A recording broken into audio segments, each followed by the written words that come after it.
ขอยืมกาแฟกับข้างในมีไฟแช็กขอยืมไฟแช็กกับ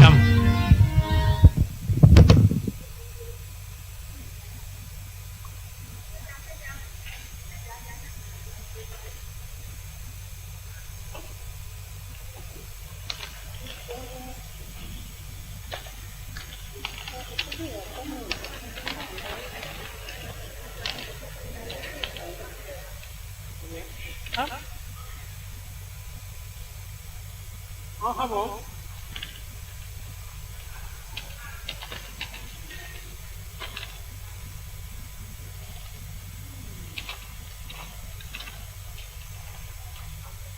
ได้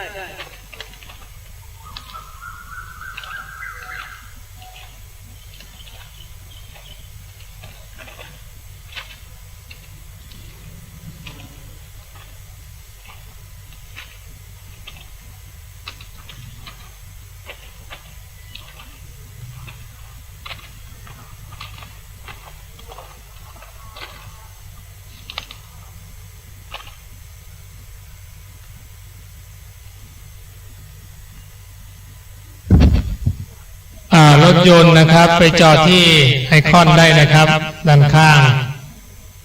รถยนต์เข้ามาที่จอดรถไอคอนด้านบนเลยนะครับที่ตึกมีที่จอดรถนะครับไปจอดได้พ่อแม่ศรัทธาที่เข้ามาแล้วเดี๋ยวเขาเก้าอี้ตั้งลานพระธาตุด้วยนะครับเจ้าหน้าที่ช่วยการกำเก้าอี้ตั้งลานพระธาตุสัก30 ตัวเดี๋ยวรอสักกรรมเดี๋ยวรอไฟจะได้ขึ้นดาวทั้ง4เดี๋ยวรอจุดเทียนกันเดียวรอไฟแช็ก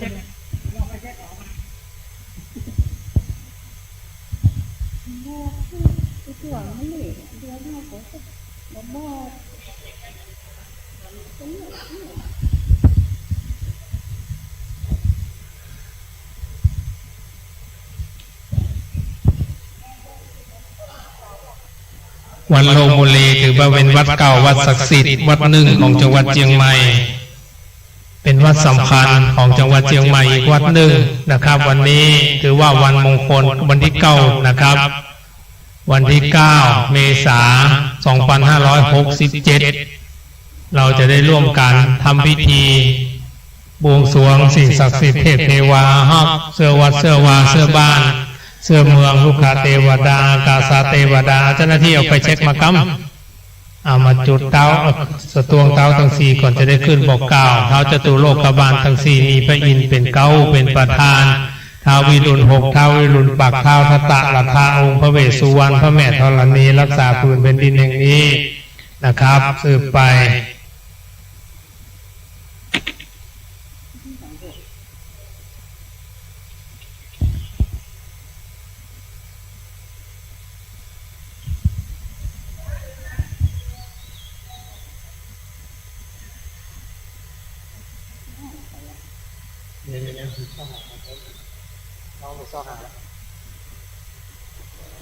ได้แล้วมาจุดเลยสตูงเท่ารังสี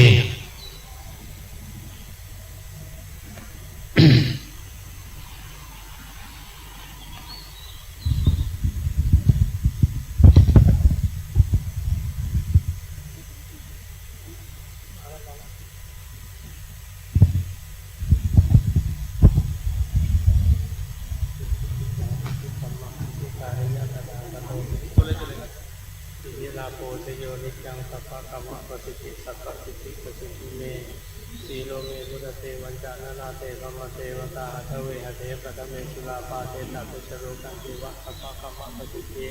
สัพพะสิทธิปฏิทิเมสัพพะพุทธานุภาเวนะสัพพะธรรมานุภาเวนะเอาตามพูดเป็นหลักธรรมะสัพพะพุทธานุภาเวนะสัพพะธรรมานุภาเวนะสัพพะสังฆานุภาเวนะ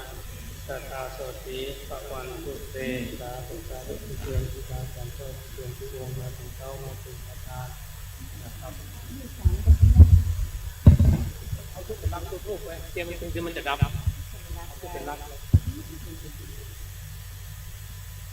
โอ้ประเด็นทับใส่ที่หมอตุ่มติดปริตวานามิตังธรร เมตังพันธันตาวิหิตังจินตังปริตังพันนันตุสักเขกาเมจรูปหิริสิงคารันตันเทจันทริเขวิมานิหิเปลเทจักขเมตรูปนาอาหาเนอารามิวัตุมิเกเตภูมันหันเตโยจันตุโลปาลลัญจายมันลัญจาอินโตเวสุวรรณลัญจาริยเมตโยโพธิสันตาวังกาทโยอริยสาวังกันจังปุถุชนะกัลยาณัญจาสมาธิติเยวาปุณเทประสันเนธัมเมประสันเนสังเฆประสันเนปุณเทสังฆรวาธัมเมสังฆรวาสังเฆสังฆรวา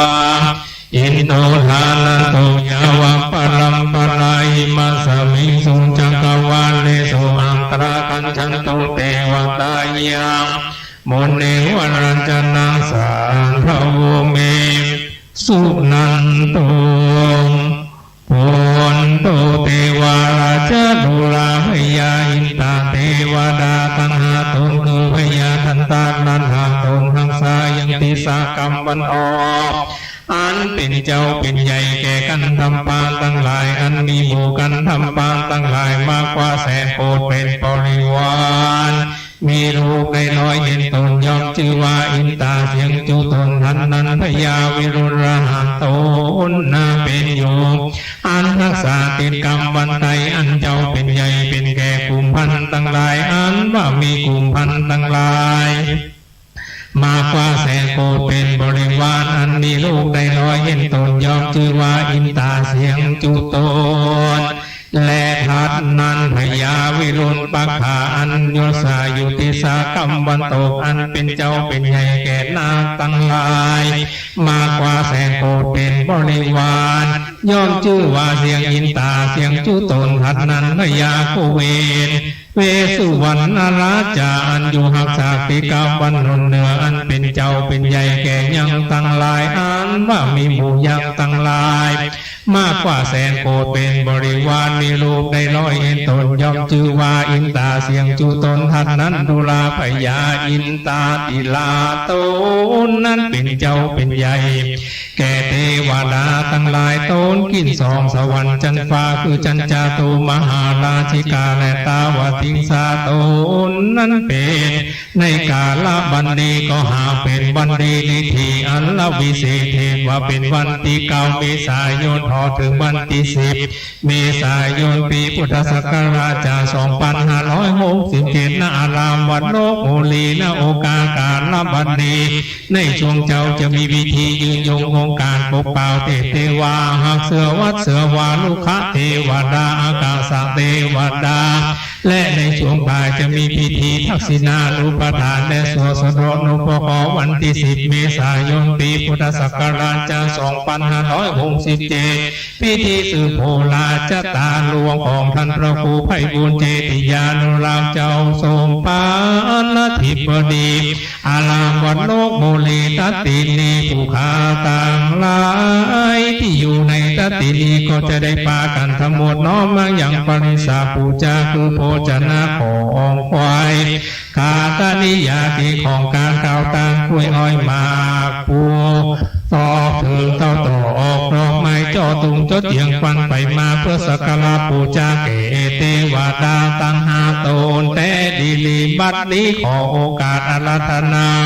เทวดาพญาเทวดาตั้งหาตนมีพญาอินตาธิราชเป็นก้าวเป็นประธานจงเสด็จมาที่พระราชญาณวิเศษแห่งตนแล้วจงมาหับเอายังเครื่องขียาปูจาแก่สมควรแก่ท่านทั้งหลายในตันตินีทั้งหลาย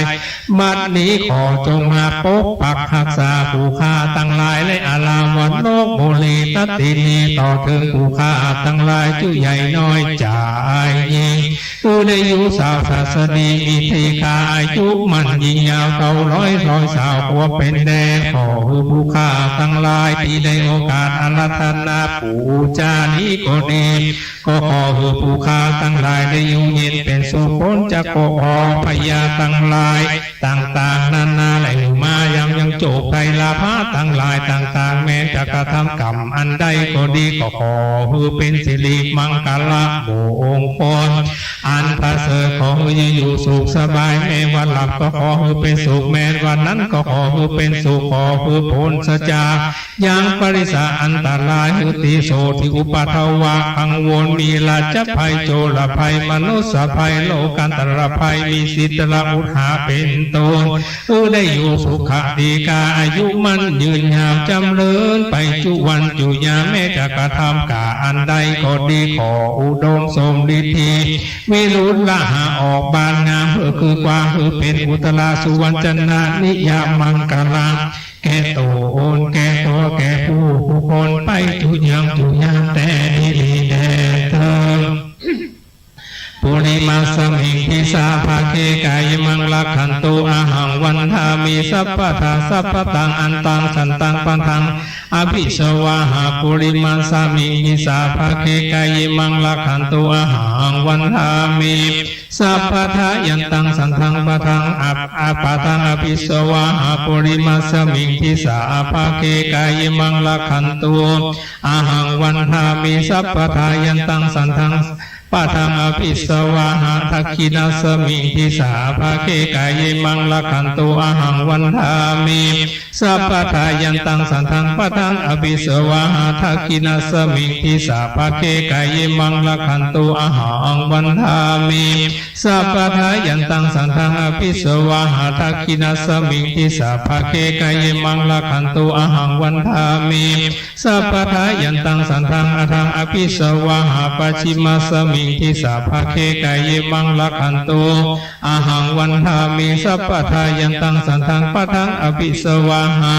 ปัจฉิมาสมิงทิสาภาเคกายมังลักขันตุอาหังวันทามิสัพพทายันตังสันทังปัทังอภิสวาหาปัจฉิมาสมิงทิสาภาเคกายมังลักขันตุอาหังวันทามิสัพพทายันตังสันทังอภิสวาหาอุตรสมิงทิสาภาเคกายมังลักขันตุอาหังวันทามิสัพพทายันตังสันทังอภิสวาหาอุตรสมิงทิสาภาเคกายมังลักขันตุอาหังวันทามิสัพพทายันตังสันทังปัทังอภิสวาหาอุปรสมิงทิสาภาเคกายมังลักขันตุอาหังวันทามิสัพพทายันตังสันทังปัทังอภิสวาหาอุปาริสมิงทิสาภาเคกายมังลักขันปันทามิสัพพทายันตังสันทังอภิสวาหาอุปาริสมิงทิสาภาเคกายมังลักขันตุอาหังวันทามิสัพพทายันตังสันทังอภิสวาหาอุปาริสมิงทิสาภาเคกายมังลักขันตุอาหังวันทามิสัพพทาปัทังสันทังอภิสวาหาสัพพอันตรายาวินัสสันตุสิทธิกิจจังสิทธิกัมมังสิทธิลาภังภวันตุเตสาธุสาธุสาธุขอลูกน้อมอาราธนาเท้าจตุโลกบาลทั้งสี่พระอินทร์เป็นเก้าเป็นประธานเท้าวิรุณหกเท้าวิรุณปักเท้าทัตตรัฐะองค์พระเวสสุวรรณแม่พระธรณีรักษาพื้นแผ่นดินแห่งนี้ณโอกาสอันเป็นสุภเลิศมงคลอิทธิมงคลและพิเศษวันนี้วันจันทร์ที่9 เมษายน 2567 วันพรุ่งนี้วันที่ 10 เมษายน 2567 ณ อารามวัดโลกโมลีแห่งนี้กระทำพิธีอันเป็นมหามงคลและงานอายุวัฒนมงคลของท่านพระครูไพบูลย์เจติยานุรักษ์ขอเทพีวาทักเสวาเสวาเสบ้านเสเมืองตลอดถึงดาวจตุโลกบาลรังสีที่อาราธนามาเบื้องต้นบัดนี้ก็ขอให้มาเป็นมงคลปกครองดูแลรักษาผืนแผ่นดินแห่งนี้อารามวัดโลกโมลีให้กับจัดการทำงานให้สำเร็จรุ่งเรืองดังสมปรารถนาผู้มาปรารถนาทุกสิ่งทุกประการด้วยเธอสิทธิกิจจังสิทธิกัมมังสิทธิลาโภชโยนิจังสัพพะกัมมะประสิทธิสัพพสิทธิประสิทธิเมสัพพะพุทธานุภาเวนะสัพพะธรรมานุภาเวนะสัพพะสังฆานุภาเวนะสัทธาโสธีภวันตุเตสาธุสาธุสาธุ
123พ่อแม่ศรัทธาที่มาวัดโลกบุรีแล้วที่9 โมงเรียนเชิญนะครับท่านใดจะ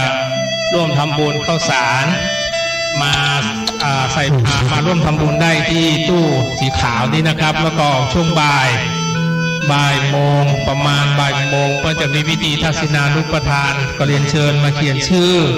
ญาติผู้ล่วงลับไปแล้วนะครับในร่วมพิธีทักษิณานุปทานมาเขียนชื่อได้นะครับข้างวิหารหลวงเลยนะครับ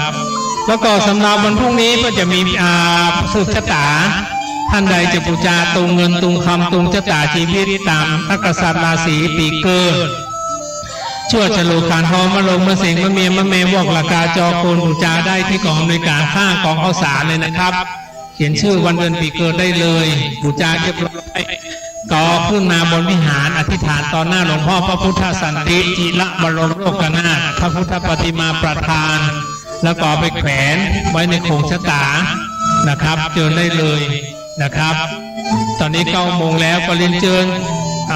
พ่อแม่ศรัทธาเลยนะครับร่วมกินร่วมทานกัน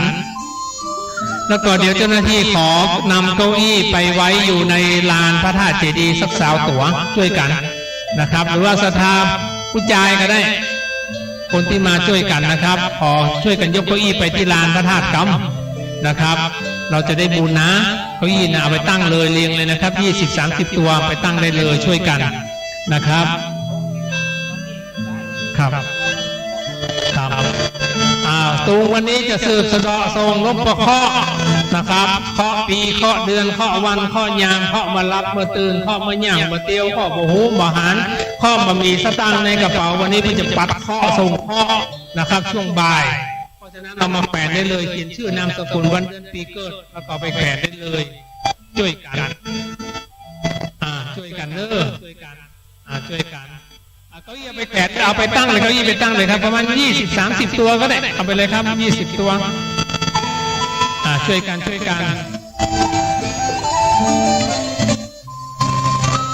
ตอนนี้ก็9 โมงละ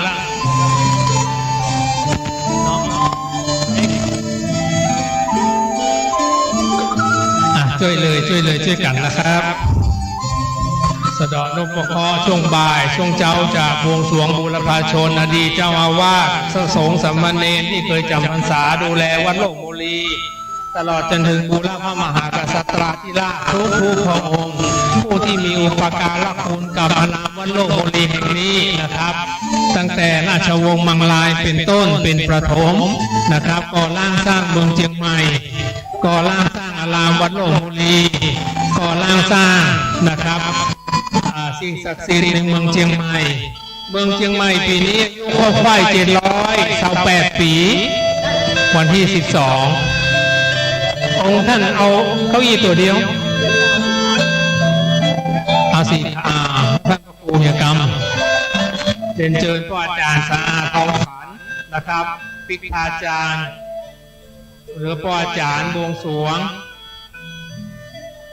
บอกกล่าวเทพเทวา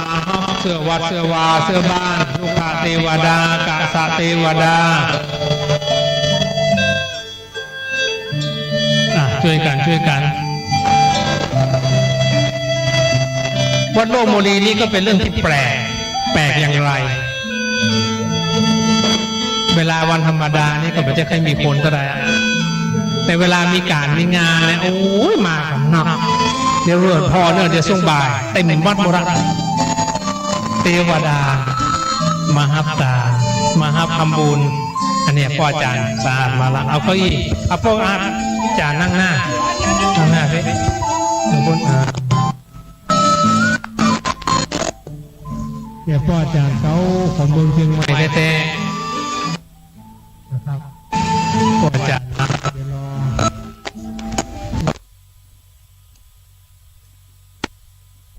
จำไว้ศรัทธาอยู่ทางนอกเข้ามาเลยศรัทธาอยู่ทางนอกเข้ามาได้เลยลานพระธาตุเดี๋ยว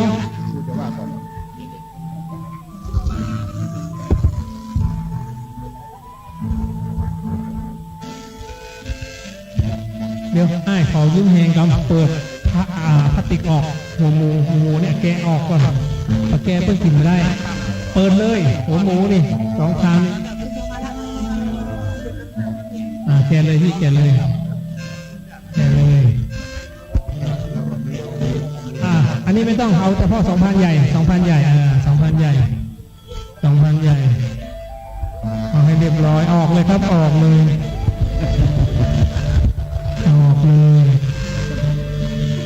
เราช่วยกันเนอะเราช่วยกันส่งเสริมวัดโลกโมลีเวลาวันที่9จำไว้เลยนะครับช่วงเจ้าเนี่ย9:09ประมาณเนี้ยเพื่อจะบวงสรวงเพื่อจะบวงสรวงพระธาตุองค์นี้แม่ฮอเนอร์เพิ่นแปลงไว้2,070พระเมืองเกตเก่าเพิ่นแปลงไว้เพื่อไปแปลงพระธาตุดอยสุเทพก่อนแต่ก่อนพระธาตุดอยสุเทพเป็นใหญ่สูงประมาณ3 วา 2 ศอกประมาณมันล่มพระเมืองเกตเก่าขึ้นมาครองเมืองจริงไหมปุ๊บช่วงปีแรกขึ้นไปกราบพระธาตุเจ้าไปตกน้ำโอ้พระธาตุมันบางงามมันผุมันพังไปตามกาลเวลาพระธาตุดอยสุเทพแปลง1919มันล่มพระเมืองเกตเก่าไว้แปลงพระธาตุดอยสุเทพขึ้นหลังจากนั้นโดนพระน้องอยากยึดอำนาจพระเท้าใส่คำมาครองเมืองเชียงใหม่ก็ขึ้นไปแต่งสาราลายรอบพระธาตุดอยสุเทพนะฮะครั้งที่พอเพิ่นปิกมาครองเมืองเชียงใหม่ครั้งหนึ่งประมาณ2067 68นี่ประมาณเนี้ยขึ้นไปกราบพระธาตุดอยสุเทพครั้งแล้วก็ปิกลงมาเมืองเชียงใหม่ก็มาเพราะเอามาหันโอ้วัดเนี่ยวัดโลกโมลีเนี่ยแต่ก่อนเป็นที่พักสงฆ์เป็นว่าอันนะครับก็ว่าจะมาอยากมาแต่งพระธาตุใหญ่เพราะการเดินทางขึ้นพระธาตุดอยสุเทพมาขึ้นยากสมัยก่อนนี่รถถนนบะหมี่ขึ้นยากเพื่อเลยว่ามาแต่งพระธาตุองค์เนี่ย2,070แล้วก็พอแปลงเรียบร้อย2,071สถาปนาวัดโลกโมลีเป็นอารามพระอารามหลวงวัดโลกโมลีนี้มีขอบเขตตั้งแต่เนี่ยประมาณแตงหัวลีนี่ไปถึงกาจังเผือกล่องไปถึงเมืองเวียนโควิดเนี่ยเป็นวัดโลกโมลีหมดเป็นวัดหัวเมืองเชียงใหม่สมัยพระเมืองเกตเก่าหลังจากนั้นท่านสิ้นพระชนพระนางจีรประภาก็อัญเชิญพระศพมาปองพระศพที่วัดโลกโมลีละกอเจดีย์กุฏก่อกุฏบรรจุพระบรมธาตุบรรจุพระอย่างก็ผ้าทิศาของพระองค์ท่านไว้ที่วัดโลกโมลีหลังจากนั้นพระชัยราชาธิราชยกทัพมาจากอยุธยาจะมาตีเมืองเชียงใหม่มาถึงประตูช้างเผือกพระนางจีรประภาหูแต่งขึ้นบังอากาศออกไปฮอบพระชัยราชาอัญเชิญเสด็จไปพักอยู่บนเจดีย์หลังจากนั้นพระชัยราชาก็มากราบมาบูชาอธิธาตุของพระเมืองเกตเก่านำผ้า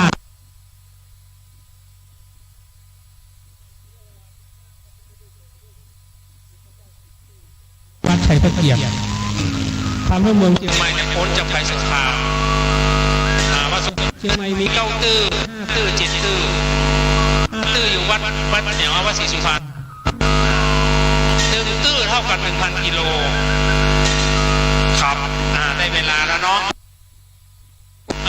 ก่อนไปแช็กมีไหนเอาไปแช็กมากำเนาะ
ราชโลกโมลี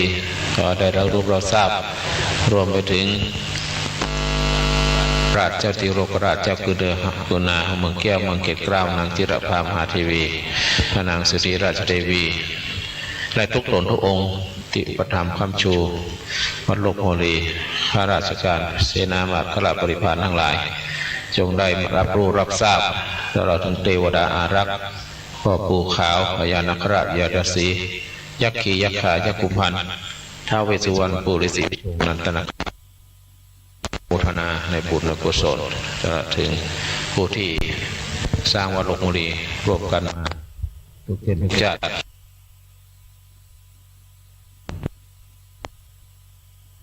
ในวันที่เจ้าวาดพระธาตุเทพรองเจ้าหน้าภาพเทศได้ขึ้นภูมามอบหมายให้ตนเราเป็นประธานสงฆ์ตั้งแต่ปี 2544 จนถึงปัจจุบันนี้ก็เข้ามาปีที่24วันนี้ก็จะได้ทำพิธีมันเป็นมังคระก็คือมีการบวงสรวงเป็นเบื้องต้นเมื่อตอนจะมีการทักกินานุปทานตอนหลังจากนั้นจะมีการสะเดาะเคราะห์เมื่อหมดทุกข์หมดโศกหมดโรคภัยแก่ตนตัวแห่งเราและศรัทธาญาติโยมผู้กระทำคำชูในที่นี้มีคุณแม่นุจดีโฮเป็นต้นขอเมื่อได้เป็นบุญเป็นกุศลคำจูตนตัวตลอดถึงได้บวงสรวงนี้เป็นการทำเทวดาพรีนอกจากครูบาอาจารย์แล้วเทวดาในเจ้าเมืองเชียงใหม่ที่มาสร้างวัดโลกโมลีนี้และผู้ที่อุปถัมภ์คำชูวัดโลกโมลีเป็นอุบาสกวาสิกาภิกษุสงฆ์องค์เนรทั้งหลายก็ขอให้ได้มาประทานอนุโมทนาในการได้ทำพิธีบุญกุศลในการบวงสรวงเสร็จแล้วในวันนี้ได้มีการสะเดาะเคราะห์ทักกินาประทานและสะเดาะเคราะห์พรุ่งนี้จะมีก็เป็นสิริมงคลโดยทั้ง2 วันนี้จะได้แจกข้าวสาร6 ตันแล้วก็มีหมูบดมีซี่โครงหมูมีกุนเชียงจากคุณนิพนธ์ทำน้อยจากนครปฐมรวมข้าวสาร1 ตันรวมแล้วได้แจกข้าวสารปีนี้รวมกันทั้งหมด31 ตันเพื่อจะให้ถึง100 ตันก็ขอมาเป็นมังคละและอยู่ร่มเย็นเป็นสุขแก่ตนตัวของเราและศรัทธาทั้งหลายวันนี้ได้เวลาแล้วขออัญเชิญได้ย้อนในการบวงสรวงยืนโยงองค์การโดยพระครูสะอาดก็ขอเชิญได้ทำการต่อไป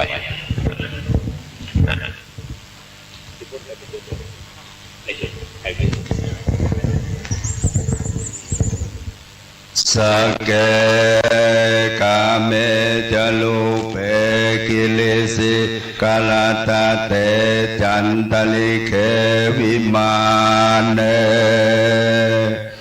ทิเปละเทจกาเมตรวนาคหาเนเกหาจารามวตุมหิเคเตภูมิธาตโยจตุโลกปลาลาจายมราชาอินโตเวสวรรณราชา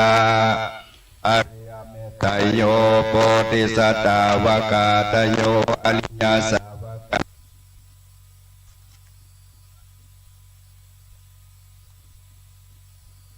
ปะพุทเทปัสสนาธัมเมปัสสนาสังฆปัสสนาพุทเถสักละวาธัมเมสักละวาสังฆสักละวาอิโตทานาโตยาวาปลัมปลาอิมาสมิงสุจักวะเลสุเทวตายังมุนิวรวจนังสาธโวโนสุนันโตธรรมสวนา กาโลอายัมปทันตาธรรมสวนา กาโลอายัมปทันตาธรรมสวนา กาโลอายัมปทันตา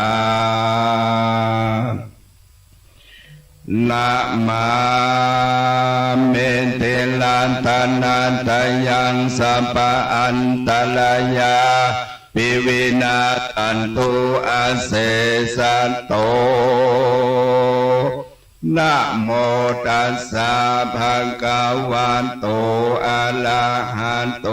สัมมาสัมพุทธัสสะนะโมตัสสะ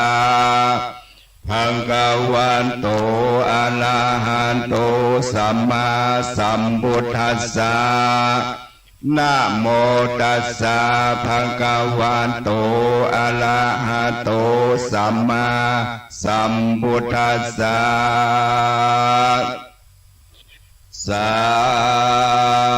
ธุสาลีสวนสันติโยอัญจุลีอภิวาทปลัมมโลกันนาดนาโถสมเด็จเลยพระพุทโธสามโลกไว้10 นิ้วต่างทุกไตอภิวาทไว้นบกราบบังกรมกับทั้งพระธรรมวโรดม84,000 พระธรรมขันธ์จอมเชื่องอันเป็นที่ป้องกันเยืองอกุศลเอาซองตาตนต่างไฟใหม่จิเตียนไตกราบบูชาเอาหัตถยาหัวใจข้าเจ้าต่างดอกบัวเงาส่งกันทางบูชาพระสังฆังอริยญาติโดยความบ่ประมาทติตะวันไว้พระเกี่ยวเจ้าทั้งสามประการพร้อมทวนปริปุณนาขอแทบไตไว้สายังองค์เทวามหาเทวาเจ้าทั้งหลายทั้ง16 ชั้นฟ้า15 ชั้นดิน14 ชั้นบาดาลตั้งตานเท้ามักขวานอินทาธิราช10,000 โลกธาตุแสนโกฏจักรวาลขอกราบนมัสการดวงทิพวิญญาณของสมเด็จพระสังฆราชเจ้าโลกโมเลขอกราบนันทสการยังอติตะเจ้าอธิการสมปานวันโลกโมลีแต่เก่าแต่เงาจุโตนจุวันละองค์ตลอดเหิงดวงทิพวิญญาณของท่านพระครูเจ้าอมรธรรมประยุทธ์หลวงพ่อเจ้าคณะอธิตะเจ้าคณะอำเภอแม่ริมอธิตะที่ปรึกษาเจ้าคณะภาค7วัดแม่ริมเป็นองค์อุปชายาเจ้าของท่านเจ้าพระครูตลอดถึงท่านพระครูวิรุณธรรมโกวิทวัดเจดีย์สถานขอกราบดวงทิพวิญญาณของครูบาเจ้าวัดเจดีย์สถานที่มีคุณูปมาการต่อวัดโลกบรีโดยเฉพาะท่านเจ้าพระครูภัยบุญเจติยานุรักษ์ดอกเตอร์เอาดีเหล่าขออังคาจอาราธนาดวงทิพวิญญาณครูบามหาเถระเจ้าทั้งหลายได้โปรดมาเมตตาอนุโมทนาตลอดเถิงขอ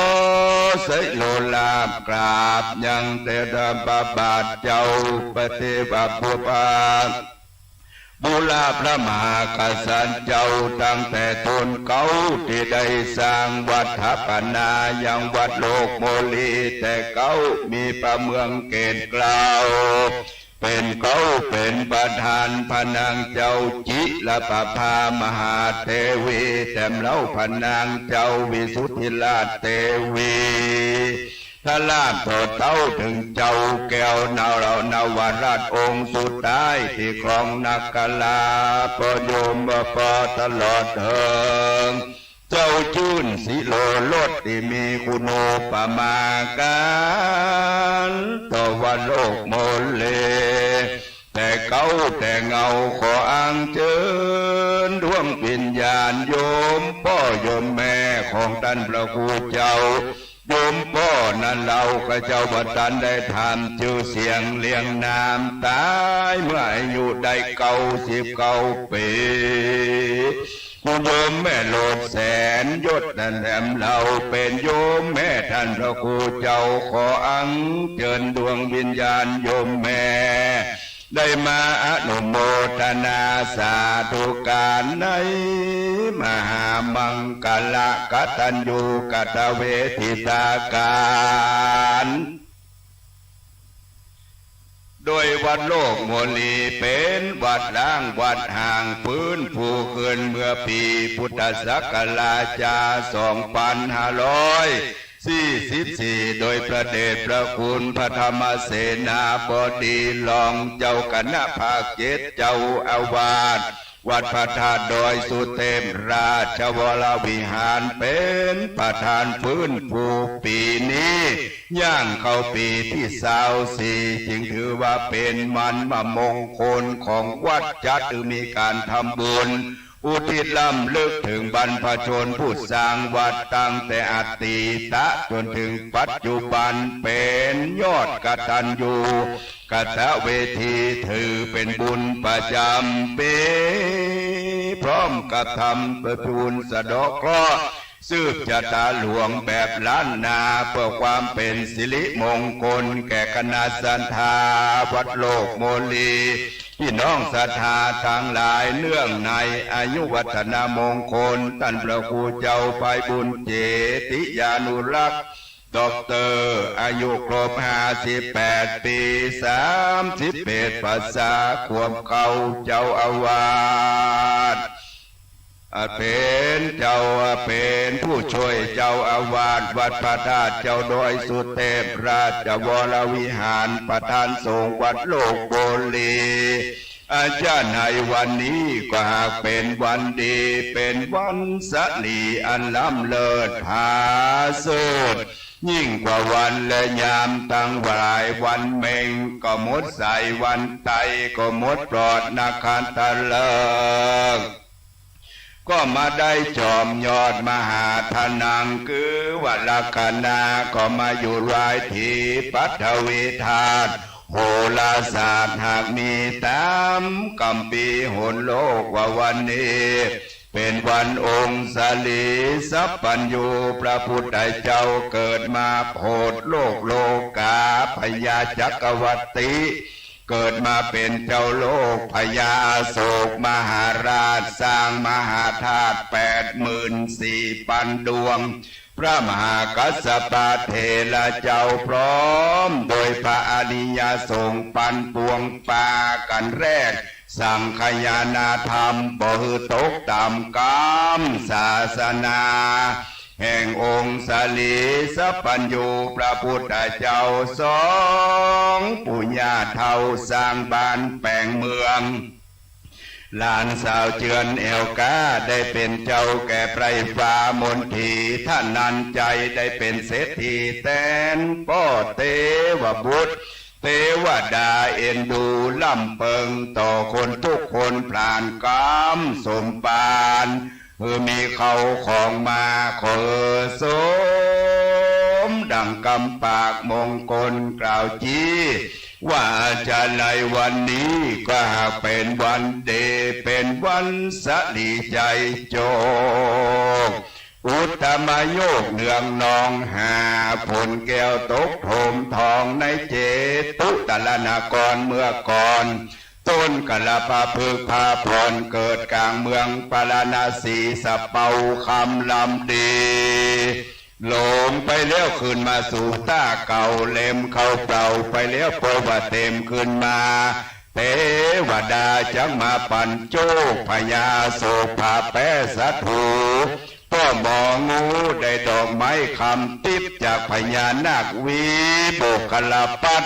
หนีจากยักษ์มาสู่เจ้าวลากิติกาเจ้า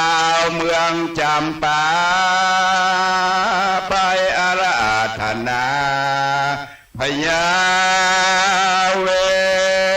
สันตลาเจ้า มาเสวยเมืองดังเก่าเป็นเต้าเล่าหนอสองตีก็แม่นวันนี้ยามนี้แต่ดีอาจารย์ในวันนี้ก็หากเป็นวันเดเป็นวันพิธีอันพิเศษเหตุว่ามาตรงกับเดือน7เหนือขึ้น1 ค่ำพระว่าเป็นอังกลาวาลดิธีดีลำเลิศตรงกับวันที่9 เมษายนพุทธศักราช2567มาไกวบรรดาสาธุจนาน้อยใหญ่ก็มานั่งกันอยู่เรียงรายสาธุจนาหลวงหลายหมายมีทั้งสองกันนาทั้งภายใน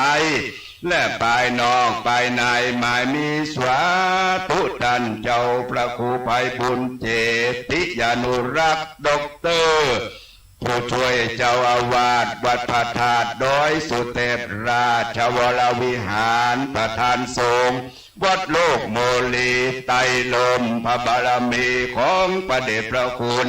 พระธรรมเสนาบดีร้องเจ้าคณะภาค7เจ้าอาวาสวัดพระธาตุดอยสุเทพราชวรวิหารประธานสงฆ์องค์ฟื้นฟูปีนี้ย่างเข้า24 ปีแล้วเนอเจ้าพระเดชพระคุณเจ้าได้ฟื้นฟูวัดโลกโมลีล้างขึ้นมาเป็นสำนักสงฆ์งามมงคลยิ่งกว่าเก่าด้วยเตชะบารมีพระเดชพระคุณเจ้าพร้อมกับโดยอันเทวสิกนมเจ้าจุตนทุวลาองค์หนแห่งห้องปลายนอกหมายมีคณะสัทธากุลุอุปถากสันนิบาตตานเขาทุกหนุ่มเท่ายิ่งใจศรัทธาหลวงหลายหมายมีคณะกรรมการพระอาจารย์วัดตลอดเถิงท่านผู้มีบุญมีบารมีทั้งหลายที่นำมากำจูปูจาดูแลพอคอยยังวัดโลกโมลีและพร้อมกันนี้ได้รับเพ็มาได้รับเมตตาได้รับเจตนาอันเป็นมหากุศลจากคุณนุยินีโหจากสมาคมพุทธสมาคมจังหวัดเชียงใหม่รัตนมหาบาสิกาแห่งเมืองเชียงใหม่ก็มาไวมาสามาเป็นเป็นประธานคุณเสริมเนี่ยแม่เจออย่างว่าเพิ่มสีนะครับกับคุณแม่เพิ่มสีบ้านต้ากระดาษปุนเล่าก็เป็นผู้มีปุญมีบารมีมากัน2 คนเข้าวัดมาแต่แต่มาเจ้ามาปุจจาตุงไปห้อยในวิหารมีเจตนาเป็นมหากุศลแต่เล่าก็เจ้าขออนุโมทนาเมื่อตะกี้นี้มันลืมอัญเชิญดวงวิญญาณของคุณพ่อชะลอคุณแม่สุนีแม่นก็ครับที่ได้ละสังขารไปได้อุปถัมภ์ประทากท่านพ่อครูเจ้าแต่แต่เงาขออังคาดอาราธนามาเนอเจ้าบัดนี้ศรัทธาเงาทั้งหลายทั้งสมณศรัทธาและมหามุลศรัทธาเจ้าข้าทั้งหลายที่มานั่งยายเป็นถอยป้ากันสลงโคงควายตกแต่งแปลงพร้อมน้อมนำมายังมาถูกบุพาลาจาดวงดอกเข้าตอกดอกไม้และลำเทียนพร้อมโดยบายสีเทพบายสีพรหมบายสีปากจามพร้อมกับโดยเครื่องวรมิสะปุญญาสตังหลายมีตังมัจฉะมังสาเข้าป่ามีตังข้าวต้มข้าวนมลูกสมของหวานเป้าตาลกล้วยอ้อยตั้งไว้เป็นถอยหากดูงามหิเทียนตาม2 แจงตั้ง4 แจงปริมณฑลตั้งชัดมงคลกันใหญ่ใส่ไว้อาจงามตาเครื่องโภชนาเป็นถอยมีตั้งจ่อน้อยและตุงใจ ลมพัดไกวกวาดแฝงสับปะแห่งเครื่องปูจานำมาทัปนาโดยใจจื่น10 นิ้วยื่นยอดผายเพื่อเป็นจะทำพิธีพลีกรรมแก่เทวดาเจ้าตั้งหลายตลอดเถิงบรรพชนผู้สร้างวัดโลกโมลีแต่เก้าแต่เงาที่ผู้ข้าพระเจ้าได้กล่าวนามมานานลาวขออัญเชิญดวงทิพย์วิญญาณผู้มีพระคุณต่างหลายได้มาปัตตาอนุโมทนางานบุญประจำปีถือเป็นวันมหากตัญญูล้ำลึกต่อบรรพชนผู้ฟังวัดโลกโมลีดังกล่าวนั้นเราโดยวัดโลกโมลีเป็นวัดล้างที่มีการฟื้นฟูเมื่อปีพุทธศักราช2544โดยพระเดชพระคุณพระธรรมเสนาบดีรองเจ้าคณะภาค7เจ้าอธิการสมภารวัดพระธาตุเจ้าโดยสุเทพราชวรวิหารเป็นประธานพื้นฟูปีนี้ย่างเก่าปีที่24เลี้ยวเนื้อเจ้าเพื่อเป็นมงคลกับสถานหนุ่มเทาข้าพระเจ้าขออังคาดอาราธนาเป่าเทวดาเจ้าตั้งหลายมื่นโลกแสนโกฏจักรวาลวสุลนันทุกคนโตเทวสังขโยฟังลาผงโมเทวดาเทพเต้าอันอยู่หักษาด่านดาวพื้นแผ่นพระสุธาลวงนาสังขยาว่าได้240,000โยจะนากนานาอนันตาหาที่สุดบ่ได้ไปต่ำไตลอดอเวจีเป็นแดนลวงแขวนเถิงภวกพรหมลวงโกมรอบขอบฟ้าจักรวาลจุงมาเป็นสักขีพยานพรำรู้ตั้งเต้มเจ้าที่อยู่ปกปักรักษายังเวลาพุทธศาสนารักษาพระพุทธบาทพระบุตรพระบาทพระธาตุเจ้าเจดีย์อันอยู่หักษานกาลบุรีบ้านเมืองเชียงใหม่ล้านนาไตแห่งห้องเทวดาเจ้าอันอยู่หักษาประเทศต้องห้องเกหะหอเรือนอันอยู่หักษายังมนุษยชาติเจ้าเมืองอยู่สร้างเทวดาเจ้าอันอยู่หักษาป่ากว้างวนาไพรในดงดอยห้อมหวยอันเป็นกับโดยภูมิเทวดาลูกค้าเทวดาปัปปตาเทวดาอรัญญาเทวดาอากาศเทวดาอันอยู่รักษาคงเขตห้องประเทศต้องแห่งล้านนาไตในเมืองเชียงใหม่เชียงรายเป็นเก้าที่พระบรมธาตุสุเทพเจ้าและโดยตุงอันเป็นโดยสูงดูอาจเทวดาเจ้าตนอยู่หักษาพระตำหนักแห่งพระบาทเจ้าแม่ฟ้าหลวงพระจอมขวัญแห่งราชคือพระราชชนนีศรีนครินทร์แม่ฟ้าอันอยู่แผ่นลาปัตตวีล้านนาใดแดนเขตกับต่างเทวดาเจ้าตนอยู่หักษายังพระตำหนักภูพิงราชนิเวศอันเป็นพระราชทานอันวิเศษเวใจยนต์เป็นพระตำหนักมหามิ่งมงคลของเมืองเชียงใหม่เป็นที่ประทับของพระบาทไทยมหาราชภูมิพลนิเวศนแห่งห้องอยู่ในเทศต้องแห่งล้านนาไตแวดล้อมโดยเมืองลำพูนลำปางแป้น่านพะเยาข้ามผ่านแม่ฮ่องสอนเชียงแสนเชียงหายเทวดาเจ้าตั้งหลายอันอยู่หักษาที่ศักดิ์สิทธิ์ในล้านขาแคว้นห้องอันประชาชนไหวนบน้อมคือว่าพระมหาธาตุเจ้าดอยเวากับตังพระมหาธาตุเจ้าผาเงาแถมเล่ากับตังพระมหาธาตุเจ้าจอมกิติควรอามพระธาตุดอยงามเมืองผ่องแผ้วอันอยู่หักษาวัดพระสิงห์และวัดพระแก้วยอดดอยตองรองลงมาอันอยู่หักษายังดอยพระบาทหักษาพ้นพระธาตุเจ้าเขาควายอันเป็นลักหมายพระพุทธศาสนามาแต่ไทยทัดมาตั้งใต้คือพระธาตุเจ้าจอมแว่เมืองพานเทวดาเจ้าอันอยู่หักษายังพุทธสถานแคว้นห้อง คงเขตต้องปทุมวัตุกาเมืองปุรีภูกามยาวเทวดาเจ้าต่างหลายอันอยู่ห่างสาบนพระธาตุเจ้าโดยตองอันคนตั้งพองนบน้อมไว้เทวดาเจ้าอันอยู่ห่างสาพระอารามใหญ่คือวัดสลีคมคำเทวดาเจ้าตนอยู่หากษาพุทธลูปังองค์ใหญ่คือสาลูกพระเจ้าแก่นไทยตนหลวงองค์นั้นใจสามานกับขอวอนวานดุจวิญญาณมหาราชเจ้าอันสืบเชื้อเผ่าวงลาวมาสร้างเมืองภูกามยาวแต่เก้าทลาต่อเต้าพ่อขุนงามเมืองพระบุญเรืองต้นอาจเจ้าภาษาเมืองขวางกับต่างเตวดาเจ้าตนอยู่หากษายังเมืองเขลางนครลำปางเมืองเก่าที่พระบรมธาตุเจ้าลำปางหลวงกับที่วัดพระแก้วดอนเต่ากลางเวียงแคว้นยิ่งขอเจ้าทั้งหลายอย่าละทิ้งจุ้ยเลงแลเทวดาเจ้าตนอยู่หักษายังวัดพระธาตุเจ้าจ้อแห่ที่ไวอันเป็นหลักหมายพระพุทธศาสนาใหญ่แห่งเมืองโกสัยเทวดาเจ้าตนอยู่หักษาวัดพระบาทมิ่งเมืองใจแก้วกวางเทวดาเจ้าตนอยู่หักษาปองปาน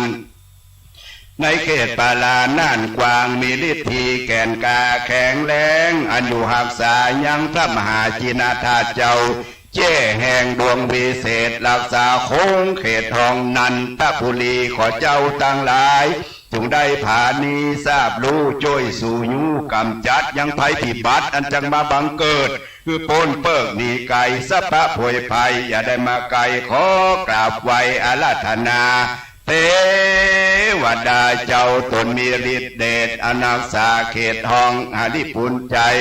อนักษายังเจติยาเจ้าองค์วิราชคือพระดาเจ้าสีหาลิปุนใจขออังเจิญดวงพระวิญญาณ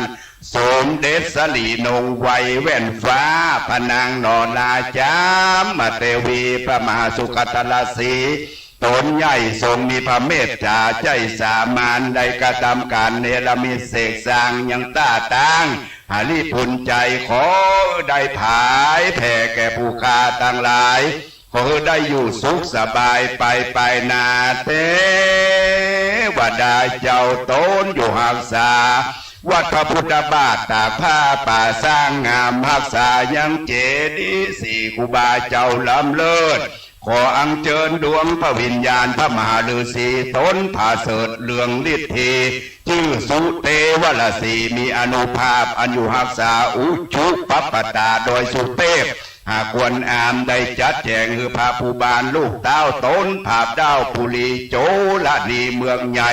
เจ้าหน่อไทยคำแดงตนสร้างแผงล้านนาไตแคว้นนี้คือเป็นที่อยู่อาศัยขออัญเชิญดวงพระวิญญาณพระเจ้าโจละนีตนป้อพระหนอแก้วคำแดงได้สถิตแฝงอยู่เฝ้ายังแก่งปันเตาเจียงดาวขอมาฟังข่าวสารแห่งผู้ค้ากับตั้งดวงวิญญาณแห่งพระเจ้าเกิดนาอันได้สร้างสาพระมหาธาตุเจ้าคือพระบรมธาตุสุเทพเป็นเก้านามเมืองเทวดาเจ้าต่างหลายกันว่ารับฟังเสียงแห่งผู้กาจงพร้อมนาสู่สมาคมเมื่อเกิดสวัสดีมงคลในการกระทำมหากุศลอันใหญ่คือจากได้บวงสรวงปูชาคุณแห่งบรรพชนต่างหลายเป็นวันยอดกตัญญูกตำเป็นประจำปีขอมีแต่โชคใจญาและขออนุโมทนากับท่านพระครูปลัดทีนวัดญาณสิทธิวาทีเจ้าอาวาสวัดยางกวงเจ้าภาพสืบชะตาเป็นเจ้าภาพเครื่องบวงสรวงตั้งมวลเนอเจ้าท่านเจ้ามาตอนข้าเจ้ากำลังลำเปิงเถิงเจ้าฟ้าเจ้าแผ่นดินศรัทธาเจ้าข้าทั้งหลายผู้ข้าขออนุโมทนากับท่านพระครูเจ้า รางวัลธรรมะทองนั้นเราเป็นตุลูกของพ่อนานเนยเจ้าห้องลูกตุแต่เก้าแต่เงาฮักเหมือนลูกเหมือนหลานแต่เราขอคือการกุงรุ่งเรืองในบวรพระพุทธศาสนาขอมีแต่โจกใจญาเตวดาเจ้าตนมีอนุภาพอันอยู่หักษายังพระธาตุเจ้าโดยอินทนนท์หักษายังพระมหาเจดีย์ณพระเมธนีดลที่ละนึก60 พรรษามหาราชพระบาทเจ้าภูมิพลพระมหากษัตริย์เจ้าจอมมิ่งเป็นที่สักการะเคารพยิ่งของปวงประชากับต่างเทวดาเจ้าตนอยู่หักษาพระมหาเจดีย์ของพระนางเจ้าสิริกิติ์พระบรมราชินีนาถพระบรมราชชนนีพันปีหลวงหักษายังเจดีย์หน้าพระพลภูมิสิริภูบาลก็ขออัญเชิญดวงพระวิญญาณพระเจ้าอินทวิชยานนท์ต้นอาจอัครราชเจ้าทิพย์ไก่สอนกับตังเทวดาเจ้าตนอยู่หักษาอย่างวัดพระธาตุเจ้าสลีจอมตองและพระธาตุเจ้าโดยเกิงอันเป็นที่เปิ้งมโนธรรมเทวดาเจ้าตั้งหลายจุงรับฟังเสียงแห่งผู้คาอันตั้งหน้ายกนิ้วน้อมกราบบอนวานเทวดาเจ้าตนอยู่หักษาพุทธสถานแคว้นห้องคงเขตต้องปวรจังหวัดแม่ห้องสอนเมืองสามหมอขอบอกกล่าวเชิญชูอันอยู่หักษายังพระธาตุเจ้าดอยของมูมีฤทธิ์ดูลำยิ่งขอมีความศักดิ์สิทธิ์นิ่งมงคลกับตังดวงพระวิญญาณของพระพรหมฤาษีตนพะโลงวิชาคุณอันใหญ่ได้ก่อสร้างอย่างเมืองเขลางนครลำปางเมืองเอกสร้างเขตทองหาดีพุนใจเทวดาเจ้าทั้งหลายอันอยู่หักษาล้านนาไตใต้พื้นฟ้าบัดนี้สาธุจนาเจ้ากล้ากราบขอพรขอเจ้ากูทั้งหลายโปรดได้ย้ายป่าตาตินทิพมาสโมสรพร้อมหมู่ตั้งเต้เจ้าที่อยู่ปลายบนถึงเต้าจตุรงค์ตั้งสี่อันอยู่หักษาติสา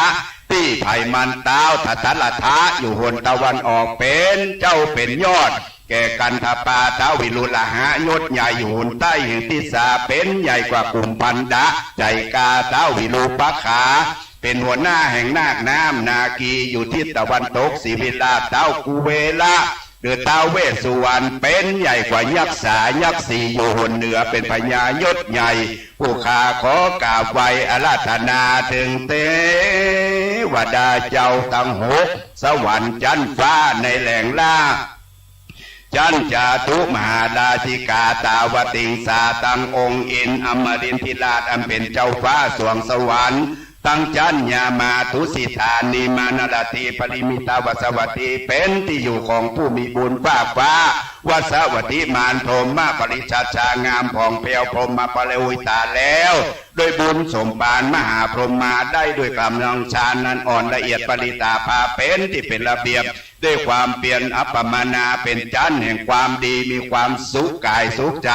อภัสราปริตาสุภาสุภากินากาอสัญญิสตาเวหพลาอวิหาอัตปาสุตตสาสุตตสีอากานิธาพรหมเป็นยอดปลายต่ำไตลอดตุปลายคาบาทเจ้าขอกราบทูลเชิญกุลพระมหากษัตริย์ธิราชเจ้าทั้งหลายที่สืบเชื้อสายของนครเชียงใหม่ล้านนาไก่แต่เก้าวันนาว่ากุลพิงคณะกะเลมังลายวังสลาสโนอะหังวันตามีสัปตาคาแด่พระกษัตริยาต้นใหญ่ที่เคยเสวยและสร้างเมืองเชียงใหม่ล้านนาไตแต่อาติตาปกครองหมู่ประชาเชยชื่นโภมนาต้องตื่นนานนับได้728 ปีนับตั้งแต่พระภูมิมังลายมหาราชทรงสร้างอาณาจักรล้านนาอาจเลื่องลือนามพญาใจยสงครามอธิราชกับตังพระบรมนาถแสนภู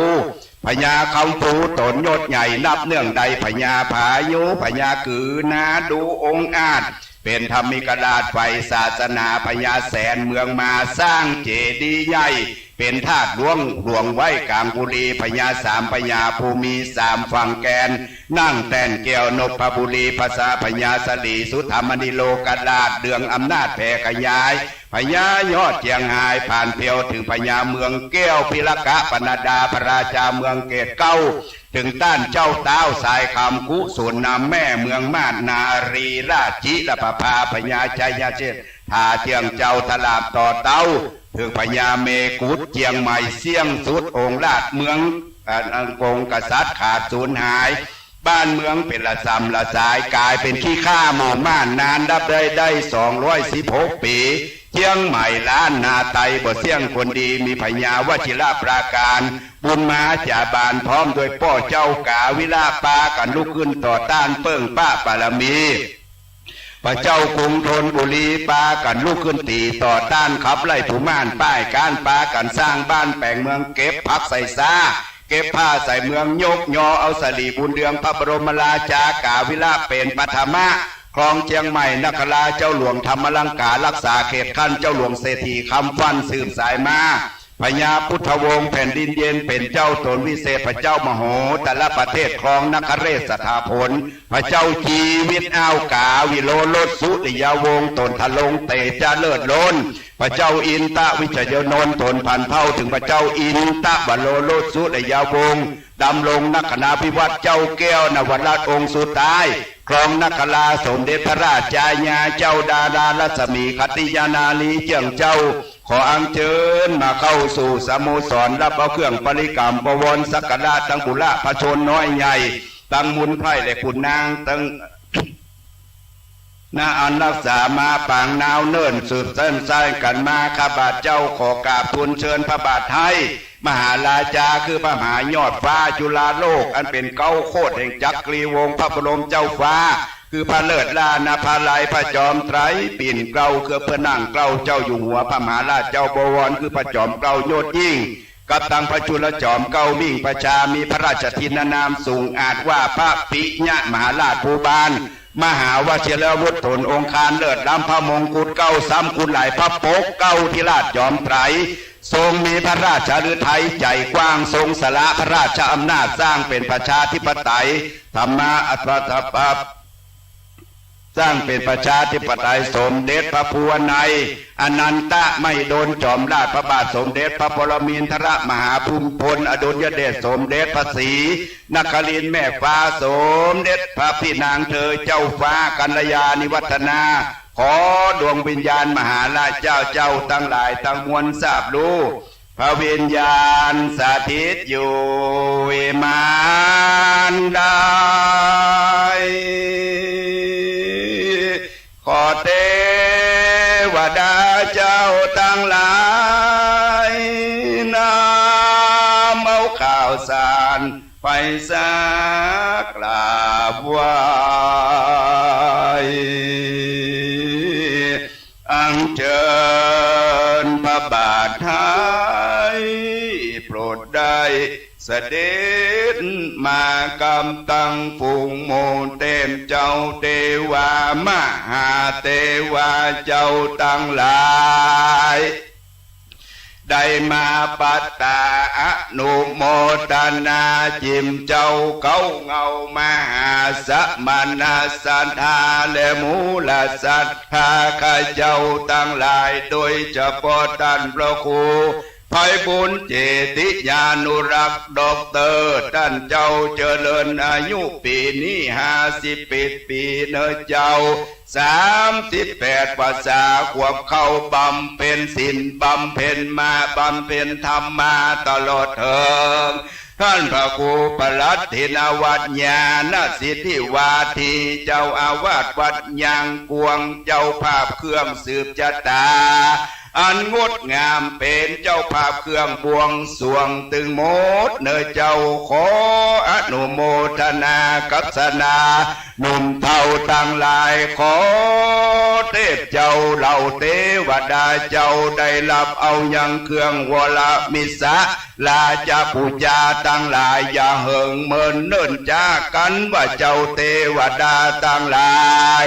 ปฏิอาการดับเอาเลี้ยวจงมีใจพองเพียวโจมชื่นยินดีมีไมตรีภายแผ่เอ็นดูแก่เจ้าปัจจา นาลาหนุ่มเท่าดังภิกขุสังฆเจ้าสามเณรเทนเป็นกับโดยคนกระทำราชการงานต้องเต่าตั้งเจ้าไพร่และขุนนางพญาตจางหายขาดสัพอุบาทร้ายและผีเข็นพุงหมูยักเย็นและผีวิสาทอะมนุษยชาติมิจฉาทิฏฐิยามาลาวีเปลี่ยนเบียดความเคืองเครียดกังวลขอประชาชนนั้นปากันมาน้อมนากราบขอวอนยอพนมก่อนกราบไหว้ขอใดดังใจหวังสัพพะสัตตังหมู่ของเลี้ยงมีพร้อมเสียงจ้างม้างัวควายหมูหมาลายแพร่พอกเข้าน้ำออกตัวตามพละปานพริดอกเป็นหน่วยงอกตามฤดูวลุโนฝนหาใหญ่ตกลงไฟนาปัทวีพ่อนาใจดีผูกเขางามเที่ยงเต้าออกวงงามจะมีความอับจนกันอย่างมุพญาตกาดนีหายแม่นจะกระทำพนิจการกับขาสายแรกคือเงินคำล้านล้านแสนหมื่นตือทะพังรังไหลมาเหมือนดังปัญจมหาจลธาตั้งห้าแม่อย่าได้ขาดสายมีความสุขสบายอยากราด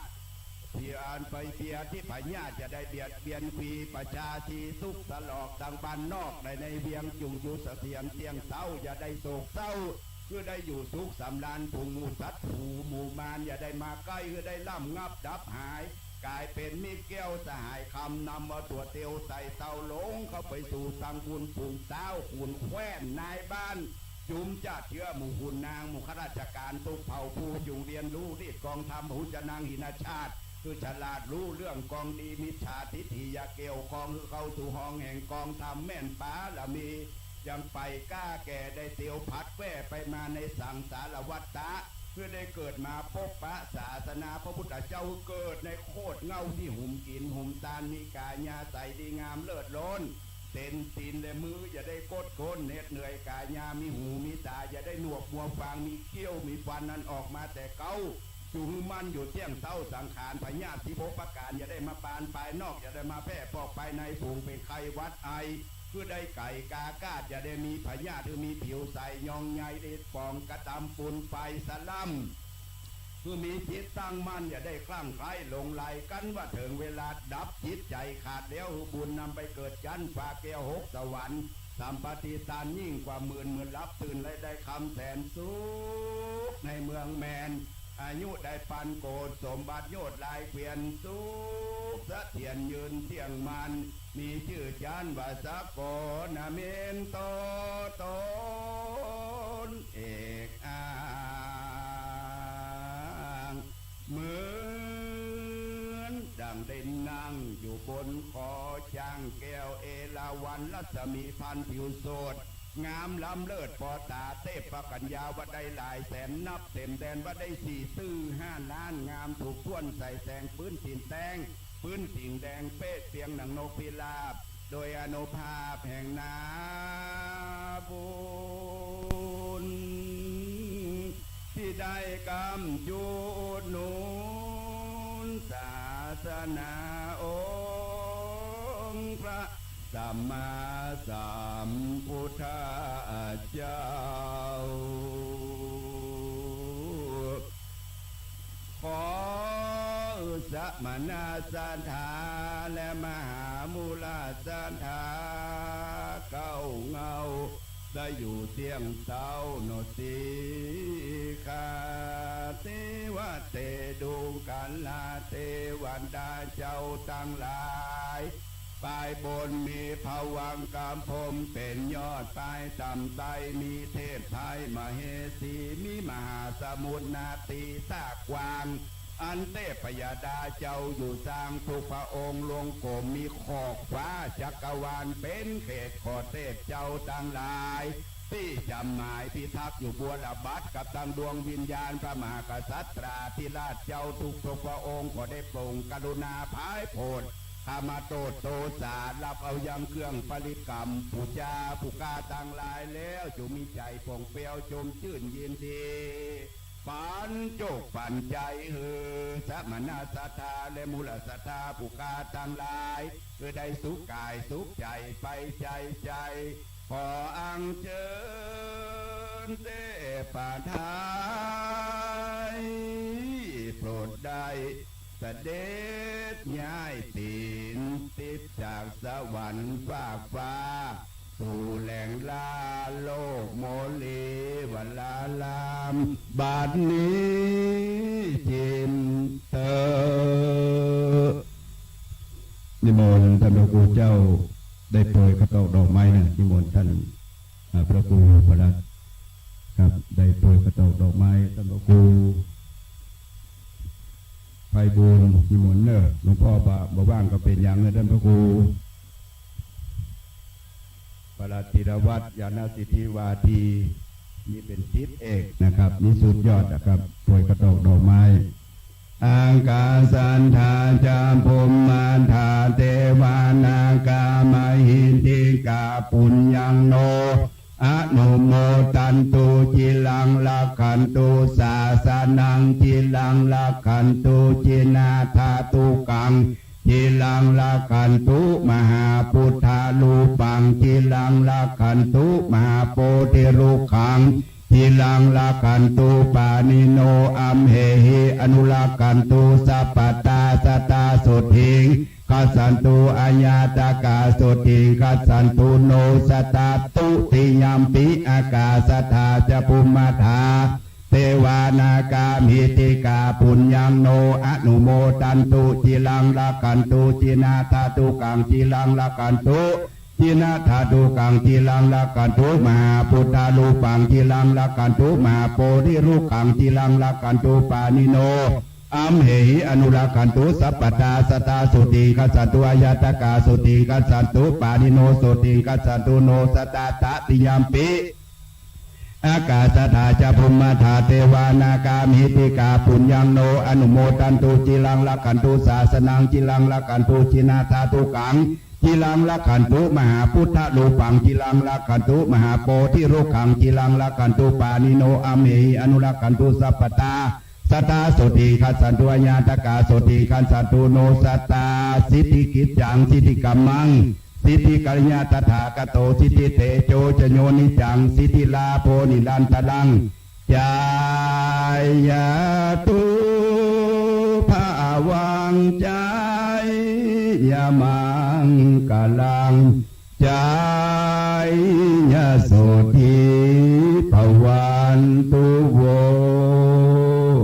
จัตตาโลธรรมาวัฏันติอายุวันโนสุขังปะลังสาธุดังๆสามจบพร้อมกันเนอะสาธุสาธุสาธุขอฟังเสียงหน่อย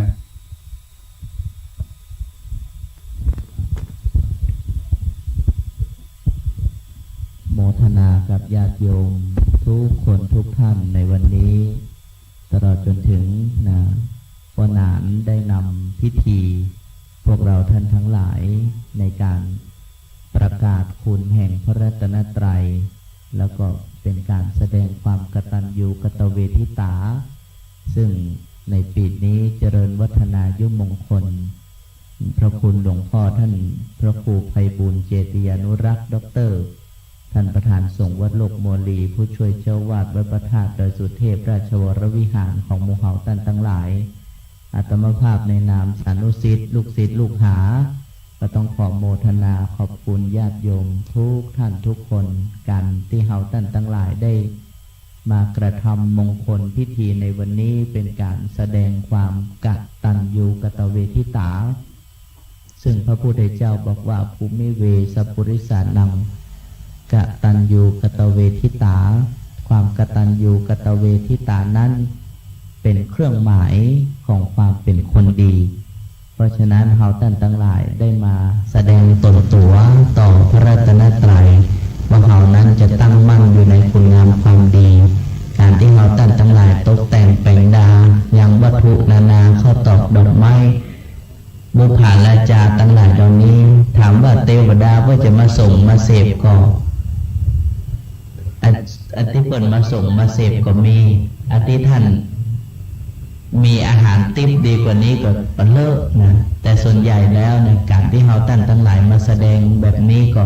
ท่านได้รับทราบได้อนุโมทนาแม้แต่สมเด็จบุรพกษัตราธิราชเจ้า โดยเฉพาะวัดโลกโมลีของเขานะตั้งแต่เก้าเดิมทีก็ป่อพระเมืองเกตเก้าแม่จิรประภามหาเทวีเพราะนั้นเมื่อผู้ใหญ่โดยเฉพาะเทวดาชั้นผู้ใหญ่แล้วก็บุรพกษัตริย์ที่พยะดวงวิญญาณได้รับทราบถึงความกตัญญูของพวกเราท่านก็อนุโมทนาท่านไม่ได้หวังอย่างนั้นขอเพียงแค่ทุกวันที่9 เมษายนมหาท่านทั้งหลายมาปะกันอย่างนี้มาร่วมกันสร้างบุญสร้างกุศลมาแสดงความกตัญญูกตเวทิตาแบบนี้ก็เป็นบุญเป็นกุศลอันยิ่งใหญ่และความกตัญญูของพวกเราที่คิดดีทำดีพูดดีนี่แหละก็จะเป็นเครื่องคุ้มครองป้องภัยมหาท่านทั้งหลายเพราะนั้นวันนี้นะหลวงตู่ขอโมทนา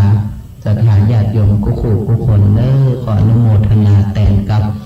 ท่านพระอาจารย์ท่านพระครูไพบูลย์เจติยานุรักษ์ด็อกเตอร์ในวันนี้ตัวขอเจริญพรเป็นบุญเนอะเป็นฟังนักเรียนแม่โอเคแค่พ่อใจครับตอนนี้แม่ฟังบุญทุกดีและอาจารย์ในวันนี้ก็เป็นวันดีดีวิเศษเหตุนั้นสมณศรัทธาและมหาศรัทธาเจ้าข้าทั้งหลายได้พากันสลงคงควายทุกแต่งไปพร้อมน้อมนำมายังวัตถุอุปาณาจาดวงดอกข้าวตอกดอกไม้และน้ำเทียนพร้อมโดยกินาปัจจัยทั้งหลายเมืองบุนีมาถัปนาปัจจุบันเจ้าปูจาเอากุลเลงสลีสัพพัญญูพระพุทธเจ้าเกี่ยวแก้วทั้งสามอันประดิษฐ์อยู่บนเกศาเกศเก้าแห่งภูคาบันิภูคาก็มีธรรมเมตตาไมนาปฏิหารอัปเปาเลียวเป็นเจโตปฏิทากรรมกรรมภาธนาแห่งเจ้ามหาสมณศรัทธาและมูลศรัทธามีด้วยประการสันใดดาอันพอดีสมินจันทุโคตุหุพันอุดมสมดังกรรมกรรมภาธนาจุเนื่องจุประการนั้นจุจะมีตีคายุโกอายุวันโนสุขังปะลังสั้นๆแต่ศักดิ์สิทธิ์ได้ทุกอย่างสมบูรณ์สมใจนะครับในเจอแม่ป่วยก็ตกดอกไม้ท่านใดจากจุดคู่ไปก็ตอกดอกไม้จุดทุกหางเนอะครับทุกหางแล้วก็จุดคนละน้อยละน้อยแบ่งกันนะครับปักในใบสีไม่ต้องไปปักที่เครื่องสังเวยแต่ปักในใบสีนะครับเนอะป่วยก็ตอกดอกไม้แม่เพิ่มสีในนุจุนีนุจินีนูนะครับหลายๆคนแม่อุ้ยแม่ป้าทั้งหลายมาลูกมานะครับผู้มีอายุต่างหลายแม่ลูกมาเนอะผู้มีอายุเยอะเนี่ย80 ปลายโอ้แข็งแรงครับซ้ายบ้างขวาบ้างโปรยสูงโปรยข้าบนโปรยขึ้นไปเลยโปรยขึ้นไปเลยโปรยสูงนั่นขึ้นสูง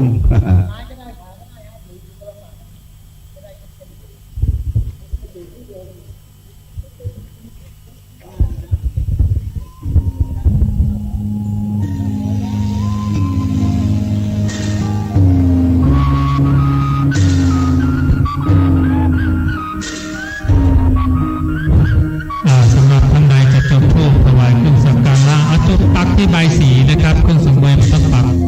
กเฉพาะใบสีเท่านั้นนะครับคนละสัก2 ดอก 3 ดอกนะครับผู้ปักเฉพาะใบสีนะครับเครื่องสังเวยปักละเพราะท่านพระครูไพบูลย์เจติยานุรักษ์ท่านก็ปักถวายเครื่องสังเวยแล้วท่านพระครูปรัตถินวัฒน์ญาณสิทธิวาทีท่านก็ปักเครื่องสังเวยเพราะฉะนั้นพ่อแม่พี่น้องเราปักใบสีนะครับใบสีเทพใบสีพรหมใบสีปักจามนะครับขอความมันเป็นมงคลบังเกิดจงบังเกิดเพื่อกับทุกท่านพ้นจากทุกข์พ้นจากโศกพ้นจากโรคพ้นจากภัยพ้นจากข้อเสด็จจันไรข้อปีข้อแดงข้อวันข้อยามข้อมันหลับเมื่อตื่นข้อมันย่างก๋วยเตี๋ยวข้อบ่หูบ่หันข้อนา108 900 ปันประกาเข้าไปในงอกเข้าไปดอกกระหนีข้อลาวีเกินกล้าเข้าไปเนี่ยจะได้มาท่าเข้าไปเราจะได้ปฏิข้อปันอันใหม่สิ่งใหม่ประการข้อเจ็บข้อไข้ข้อไม่ก็ดีข้อบ่หูบ่หันข้อ13 นาม 15ก็ดีข้อตั้งหลายอันเดินทางมาจากนาออกตกใต้ก็ดีผู้ละลายหายออกไปในทีกาการละปันนี้ขออาราธนาด้วยบารมีแห่งโอพระบรมข้าเจ้านามว่าวัดโลกโมลีเด่นเมืองหัวเมืองเชียงใหม่ราชธานีแห่งนี้อาราธนาด้วยบารมีของพระพุทธสันติจีระบรมโลกนาถองค์พระพุทธปฏิมาประธานประจำวิหารหลวงโลกโบสถอารามวัดโลกโมลีได้เดชะบารมีเทพเทวาอาภัพสิ่งศักดิ์สิทธิ์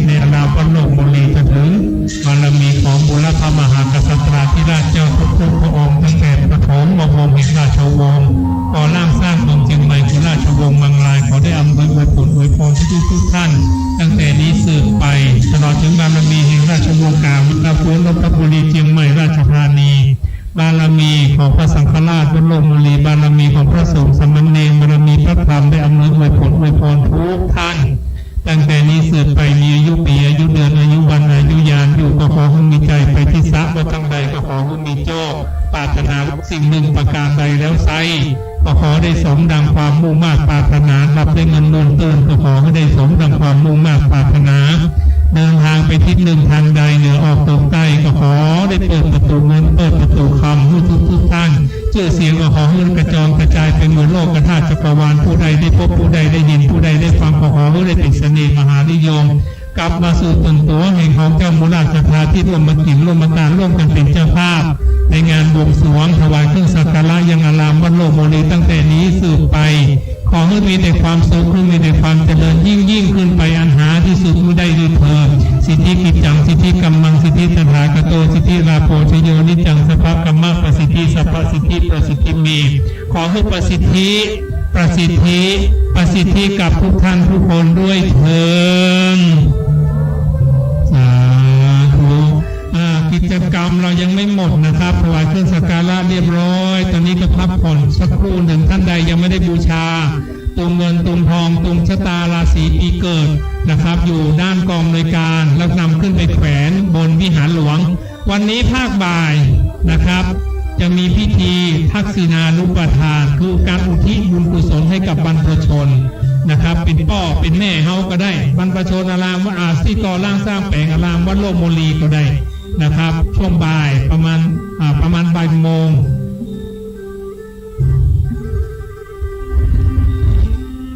ช่วงบ่ายโมง9 นาทีทักษิณานุปทานนะครับเพราะฉะนั้นท่านใดยังไม่ได้เขียนชื่อให้กับบรรพชนบรรพบุรุษของท่านไปเขียนได้อยู่ที่ข้างวิหารบนตู้สีขาวแล้วก็นำชื่อนั้นใส่ไว้ในสลุงนะครับบ่าย2:09 นาทีพิธีสวดนพเคราะห์ข้อปีข้อเดือนข้อวันข้อยามข้อมาหลับเมื่อตื่นช่วงนี้เป็นเดือนเป็นปีเก่าจะข้ามล่วงพ้นไปในช่วงปีใหม่ก็สะเดาะข้อก่อนเพราะฉะนั้นเจิญได้ท่านไปเขียนไปร่วมพิธีได้2:09 นาทีสำหรับตุงเงินตุงทองตุงชะตาชีวิตตุงชะตาราศีนะครับอยู่ที่กองอำนวยการบริยาบูชาทรงเคราะห์ปีนักกษัตริย์ราศีชวดฉลูขันทองมะโรงมะสิงมะเมียมะแมวอกปากาจอกุลเจิญได้นะครับไปบูชาได้ที่กองอำนวยการนะครับที่กองอำนวยการเรียนเจิญเลยแล้วก็สำหรับรถยนต์นะครับที่มาจอดในอารามวัดโลกบุรีขอความอนุเคราะห์ไปจอดนะครับอยู่ที่ไอคอนนะครับก็ได้ที่ตึกไอคอนจอดรถเรียนเชิญนะครับได้นะครับเราร่วมด้วยเราช่วยกันเนาะวัดจะสวยเพราะศรัทธาช่วยปัดกวาดวัดสะอาดสวยสดหมดเศร้าหมองวัดจะเด่นเพราะประชามาประคองหากทั้งสองช่วยกันวัดมั่นคง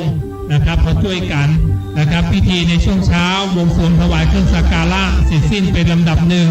นะครับในช่วงบ่ายโมงทักษิณานุปทานแล้วสวดสุขนพเคราะห์บ่ายโมงไป2นะครับ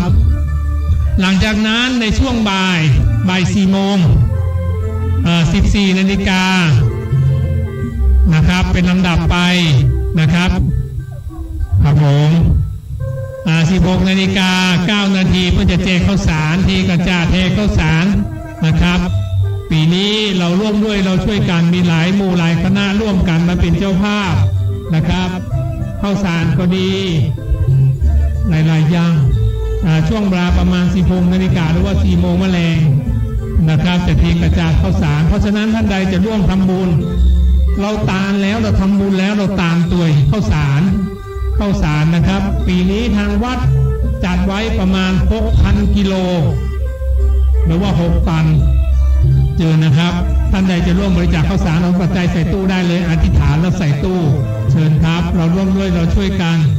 สำหรับรถยนต์นะครับเราไม่จอดในวัดนะครับขอร่วมด้วยช่วยกันนะครับรถยนต์เราจะย้ายนะครับย้ายออกจอดด้าน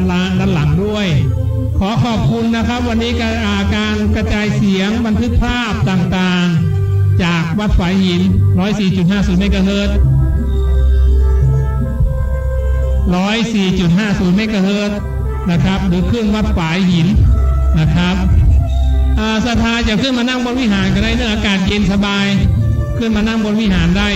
นะครับข้างบนวิหารอากาศจะค่อนข้างเย็นนิดนึงขึ้นมากราบหลวงพ่อพระพุทธสันติจีรบรมโลกนาถองค์พระพุทธปฏิมาประจำวิหารนะครับขึ้นมากราบขอพรปีเก่าจะล่วงไปแล้วนะครับสัพพทุกข์ต่างๆจะได้มาลายหายไปขอบารมีหลวงพ่อพระพุทธสันติจีรบรมโลกนาถบนวิหารนะครับขึ้นมาได้เลยแล้วก็รอเวลาแล้วก็ท่านใดจะบูชาตุงเงินตุงทองตุงชะตาราศีปีเกิดหรือว่านักท่องเที่ยวที่เดินทางเข้าสู่วัดโลกโมลีเชิญนะครับเราร่วมด้วยเราช่วยกันวัดโลกโมลีเป็นวัดเก่าเป็นวัดศักดิ์สิทธิ์เป็นวัดสำคัญประจำจังหวัดเชียงใหม่อีกวัดหนึ่งเป็นวัดที่บุรพมหากษัตริย์ได้มาก่อร่างสร้างอารามนี้ขึ้นมานะครับก็ขอเรียนเชิญคณะสัตยานักท่องเที่ยวจากต่างบ้านต่างเมืองต่างอำเภอนะครับต่างประเทศก็ดีเรียนเชิญนะครับในส่วนที่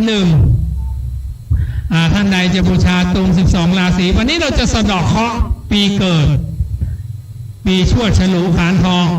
มะลงมะเสงมะเมียมะแมวอกละกาจอกุลเรียนเชิญนะครับบูชาตุงชะตาปีเกิดได้ที่กองในการนะครับอยู่ที่กองข้าวสารนะครับหน้ากองข้าวสารไปบูชาได้นะครับแล้วก็เขียนชื่อนามสกุลวันเดือนปีเกิดของท่านใส่แล้วนำขึ้นมาอธิษฐานแขวนที่โขงชะตาสืบชะตาเชิญนะครับแล้วก็ท่านใดจะร่วมทำบุญถวายข้าวสารทำแจกข้าวสารทานเทกระจาดร่วมแจกข้าวสารนะครับปัจจัยนี้อธิษฐานแล้วมาใส่ตู้ข้างวิหารได้เลยนะครับสำหรับคณะศรัทธาที่อยู่บ้านตอนนี้ฟังคลื่นพระพุทธศาสนา 104.50 เมกะเฮิรตซ์จากวัดฝายหินหรือดูทางไลฟ์สดนะครับของวัดฝายหินนะครับคลื่นวัดฝายหินนะครับยังมาวัดทันพิธีกรรมงานการวัดโลกโมลีจะมีเริ่มอีกครั้งหนึ่งก็คือบ่ายโมง9 นาทีทักษิณานุปทานแล้วก็บ่าย2 โมงครึ่งสวดสมนุปเคราะห์สำหรับกิจกรรมวันพรุ่งนี้นะครับเริ่มตั้งแต่ช่วงเช้า9 โมง 9 นาทีนะครับพิธีสืบโหราชตาแบบฉบับล้านนากราบรัตนานิมนต์ครูบาอาจารย์พระเดชพระคุณหลวงพ่อครูบาอาจารย์นะครับมาเจริญพระพุทธมนต์นะครับเป็นวาระมงคลถวายมุทิตาสักการะแด่ท่านพระครูไพบูลย์เจติยานุรักษ์ท่านดร.ดวงคำอภิวัฒโนนะครับผู้ช่วยเจ้าวาดพระรามหลวงวัดพระบรมธาตุดอยสุเทพเลขาแล้วก็ประธานสงฆ์วัดโลกโมลีนะครับวันพรุ่งนี้สืบโหราชตาแล้วก็สืบชะตาคณะศรัทธาสืบชะตาปีนักกษัตริย์ราศีเชิญได้นะครับเรารวมใจเรารวมพลังนะครับพ่อแม่ศรัทธาที่อยู่ทางบ้านก็เชิญมาวัดโลกโมลีได้งานวัดโลกโมลีจะมีอยู่ประมาณอายุ2 วันวันนี้ประมาณ4 โมงเย็นจะแจกข้าวสารวันพรุ่งนี้ก็จะแจกข้าวสารอีกรอบหนึ่งนะครับปีนี้ทำงานใหญ่นะครับแล้วก็มีคณะศรัทธาจากนครปฐมนะครับนำกุนเชียงก็ดีนำหมูก็ดีมาแจกในช่วงบ่ายๆเราจะรับแจกทานกันนะครับเพราะฉะนั้นเราจะมีส่วนร่วมในงานในพิธีการเชิญได้นะครับเราร่วมกันนะครับท่านใดจะร่วมทำบุญท่านใดจะร่วมทำบุญทำกุศลนะครับเราเอาปัจจัยมาใส่ตู้ได้หรือแจ้งความจำนงที่ท่านดร.ดวงคำก็ได้นะครับท่านพระครูไพบูลย์ก็ได้แจกที่กุฏิพระเมืองเกต9นะครับไปแจ้งความจำนงได้นะครับจะรับกี่ตันจะรับกี่ร้อยกิโลแจ้งได้นะครับปัจจัยเราแล้วแต่นะครับตามกำลังของเราเชิญได้นะครับตอนนี้ก็เวลา10 โมง 20 นาที10 โมง 20 นาทีช่วงนี้อากาศวันนี้ช่วงนี้อากาศค่อนข้างจะร้อนนิดหนึ่งนะครับเราช่วยกันขึ้นมาแล้วก็มาบันทึกภาพถ่ายรูปนะครับบนวิหารหลวงคณะกรรมการคณะสงฆ์สามเณรวัดโลกโมลีก็ช่วยกันจัดดอกไม้สวยสดงดงามนะครับเราร่วมกันเราร่วมด้วยเราช่วยกันพิธีกรรมพิธีการทุกอย่างสวยสดงดงามนะครับตามแบบเบ้าล้านนาประเพณีวันนี้ก็ขอนอบน้อมกราบประชาสัมพันธ์คณะศรัทธาทุกท่านเราเดินทางมาละเราช่วยกันนะครับสำหรับรถยนต์นะครับขอด้วยความอนุเคราะห์นะครับเราจะไม่จอดในวัดเพราะถ้าจอด1 คันก็จะจอดต่อกันไป สถานที่ในวัดไม่ค่อยกว้างช่วงนี้นะครับขออนุญาตจอดด้านหลังวัดหรือที่ตึกไอคอนได้นะครับ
อนแจกข้าวสารนะครับ